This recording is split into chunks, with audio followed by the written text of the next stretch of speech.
back to my channel. Aku mau ngucapin nih selamat untuk 92 orang teman-teman yang udah lulus seleksi berkas untuk guru CLC tahap 12. Selamat ya teman-teman, selamat berjuang dan tetap semangat untuk belajar karena ini kesempatan dan peluang emas untuk teman-teman yang udah lulus di seleksi berkas. Karena ini seleksinya lumayan ketat, dari 92 orang ini akan diambil hanya 38 orang aja guys. Jadi kamu itu harus belajar lebih semangat lagi biar kamu masuk tuh di 38 orang yang dibutuhkan atau yang akan diberangkatkan ke Malaysia nanti. Tapi sebelum kita mulai video ini, teman-teman jangan lupa di subscribe dulu dong channel YouTube aku biar aku makin semangat upload video terbaru dan pastinya bermanfaat.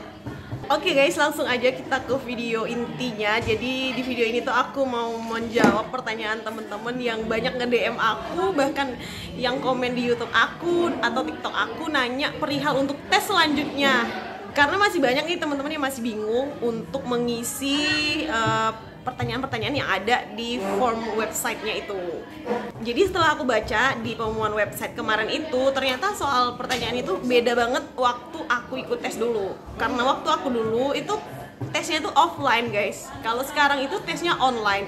Dan sekarang itu jauh lebih ketat untuk seleksi jadi guru ke Malaysia itu. Untuk tesnya itu ada yang namanya tes MMPI.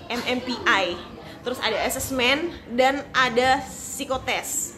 Jadi banyak nih teman-teman yang DM aku nanya, "Kak, MMPI itu apa? Terus tes psikotes itu seperti apa? Terus asesmen itu seperti apa?" Jadi di video ini aku akan bantu jelaskan sesuai dengan pengalaman aku pribadi. Jadi kalau misalkan nggak sesuai ekspektasi, harap dimaklumi karena ini aku juga mencoba mencari sumber dari internet. Oke, jadi kita bahas dulu mengenai tes MMPI ini. Jadi MMPI itu adalah singkatan dari Minnesota Multi-Basic Personality Inventory. Jadi kalau dalam bahasa Indonesianya, tes yang dibuat untuk menentukan atau untuk mendeteksi gangguan mental pada seseorang. Dan hasilnya itu nanti akan ditentukan dalam skala 0 sampai 9. Dan hasilnya ini tergantung dari jenis masalah yang sedang kalian alami. Dan menurut informasi yang aku baca, tes MMPI ini tuh kayak ngetes mental kalian tuh lagi baik-baik aja atau lagi banyak masalah atau ada gangguan mental atau enggak gitu. Makanya ada yang namanya tes MMPI. Dan trik untuk ngejawab soal MMPI ini, kalian harus menjawab dalam keadaan tenang. Pastikan situasi tempat kalian menjawab pertanyaan itu tuh tenang dan nyaman. Kemudian kalian harus menjawab pertanyaan itu dengan jujur dan cepat tanpa berpikir dalam waktu yang cukup lama. Dan untuk soalnya sendiri lebih banyak mencakup tentang kehidupan pribadi kalian atau psikologis kalian. Nah, dari hasil tes ini, psikolog bisa menentukan gimana sih karakteristik kalian. Apakah kalian lagi baik-baik aja atau lagi ada gangguan mental.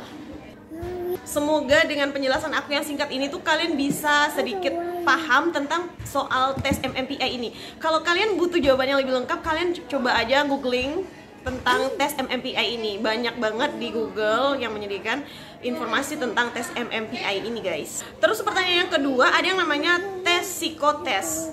Banyak nih yang nanya, "Kak, tesnya itu tuh seperti apa? Soalnya seperti apa? Please kasih kami kisi-kisinya." Aku nggak bisa kasih kisi-kisinya guys, karena memang untuk tes psikotes ini tuh kamu bisa cari contoh soalnya itu di Google karena banyak banget di situ disediain. Dan untuk soalnya sendiri itu nggak susah guys, yang penting kalian bisa menjawab pertanyaan itu dengan tepat dan tidak membingungkan. Itu kalian bisa menyelesaikan soal psikotes itu dengan lancar dan baik.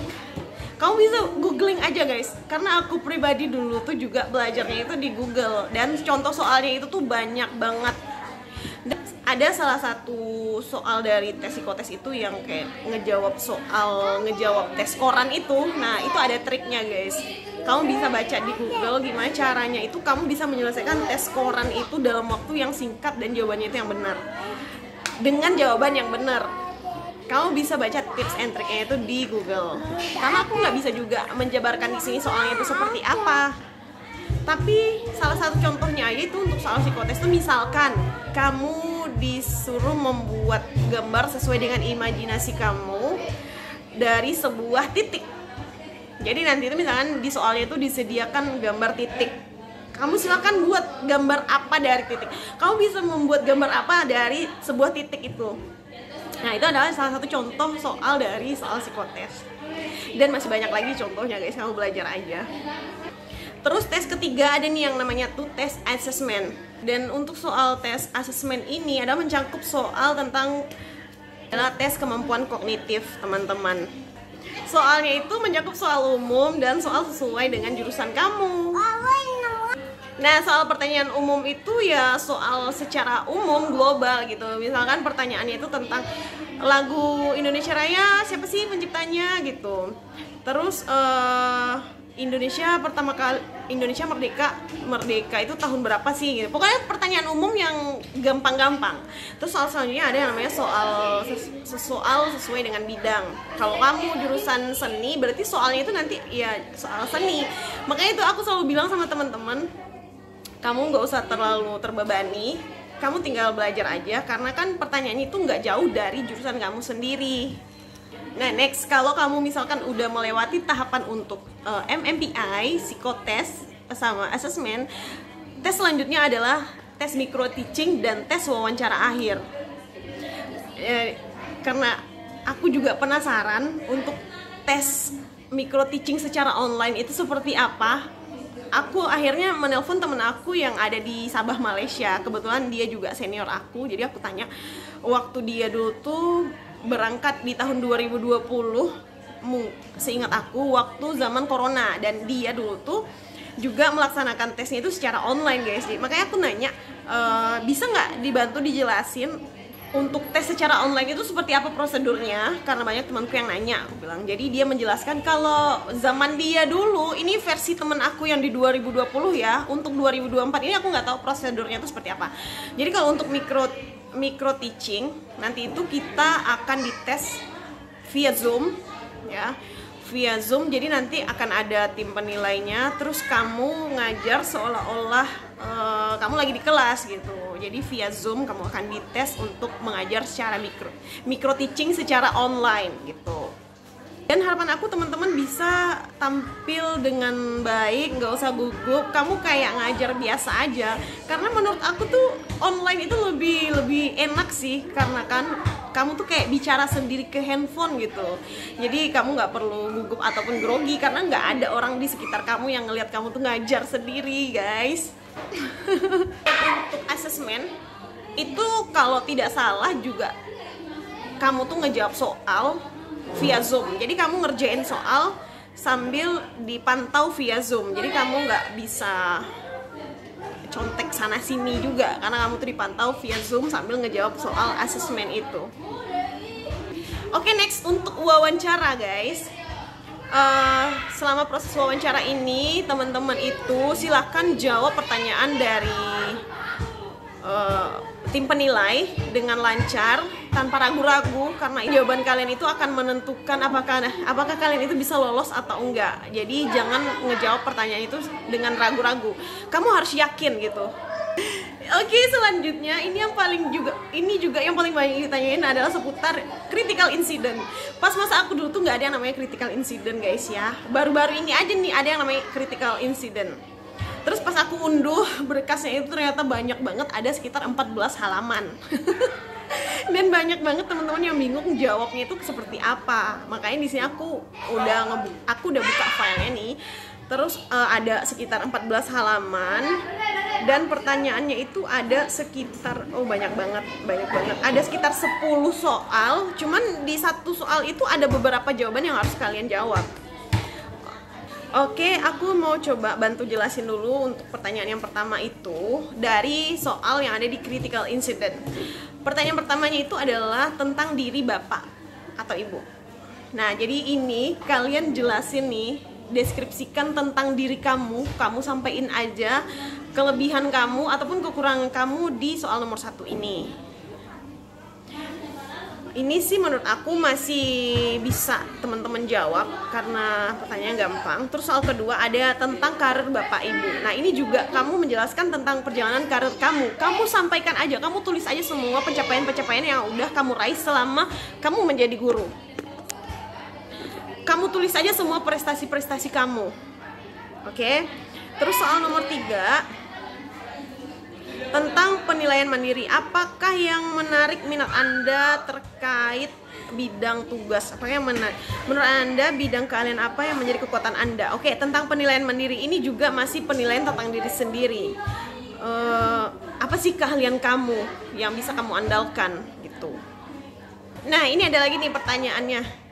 Kalau aku lihat guys ya, pertanyaannya ini sama kayak pertanyaan waktu aku diwawancarai dalam tes calon guru penggerak kemarin.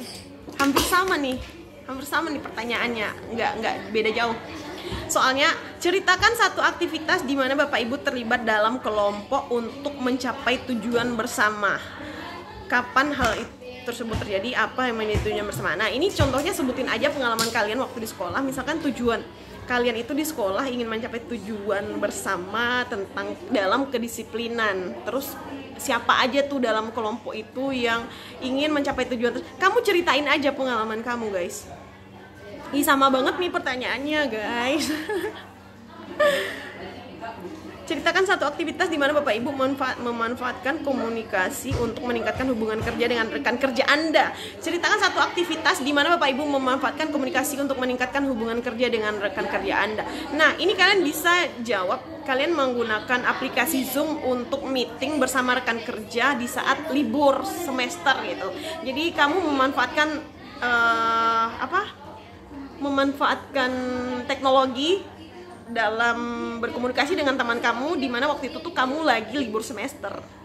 Oke, sejauh ini pertanyaannya itu tuh masih bisa dijawab, guys. Kamu silakan jawab aja sesuai dengan pengalaman kamu sama kamu mengajar jadi guru. Aku yakin kamu bisa ngejawabnya.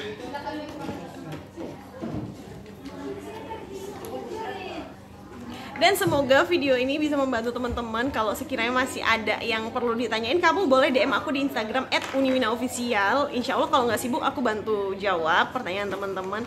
Dan ini di video ini aku nggak bisa membahas terlalu jauh karena durasi ya. Jadi aku aku menjelaskan secara singkat aja. Semoga ada setidaknya gambaran di teman-teman gimana sih tesnya itu.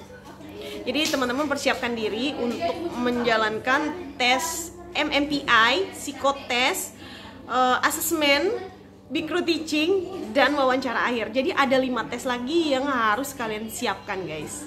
Yang harus kalian lewati. 5 tes ini tuh harus kalian lewati agar kalian itu bisa benar-benar diterima jadi guru CLC tahap 12. Oke guys, thank you udah nonton video aku. Jangan lupa di-share video ini. Dan kalau kalian suka sama video aku, jangan lupa di-like, jangan lupa di-subscribe juga. Semua video ini bisa membantu teman-teman. Dan jangan lupa ya follow Instagram aku @uniwinaofficial. Kamu bisa DM aku di sana. Sekian video penjelasan dari aku. Karena kemarin tuh banyak yang nanya, "Kak, buat video dong." Makanya hari ini tuh aku buatin video untuk kalian. Semoga membantu. Walaupun video ini singkat sih sebenarnya, tapi nggak apa-apa, kita bisa komunikasi lagi di Instagram kalau ada yang mau ditanyain lagi. So thank you udah nonton video aku. Sampai ketemu lagi di video selanjutnya. Bye.